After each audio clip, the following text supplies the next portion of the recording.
ব্রাজিলের স্কোয়াডে নেইমার এলো স্বস্তির খবর। দর্শক, ব্রাজিল দলে আপনার প্রিয় খেলোয়াড় কে তা আমাদের অবশ্যই কমেন্ট করে জানাবেন। মার্চে আন্তর্জাতিক উইন্ডোতে দুটি গুরুত্বপূর্ণ ম্যাচ রয়েছে ব্রাজিলের সামনে, যে ম্যাচ দুটি 2026 বিশ্বকাপ বাছাই পর্বের অন্তর্ভুক্ত।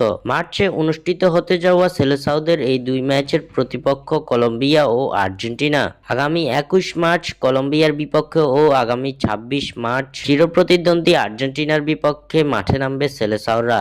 আসন্ন এই দুই ম্যাচকে সামনে রেখে ইতিমধ্যে শক্তিশালী দল ঘোষণার দিকে নজর দিচ্ছেন কোচ দরিবাল জুনিয়র। আগামী 7 মার্চ আসন্ন এই দুই ম্যাচের জন্য ব্রাজিলের স্কোয়াড ঘোষণা করবেন কোচ দরিবাল। এদিকে দল ঘোষণার আগে ব্রাজিল ও নেইমার ভক্তরা পেতে যাচ্ছে বড় সুখবর। দীর্ঘদিন পর জাতীয় দলে ফিরতে চলেছেন নেইমার জুনিয়র।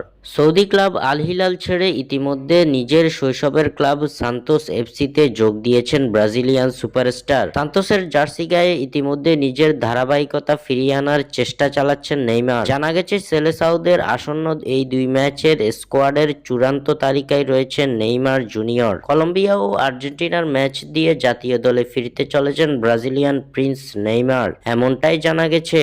স্বাক্ষর থেকে সাদবিন ইসলাম।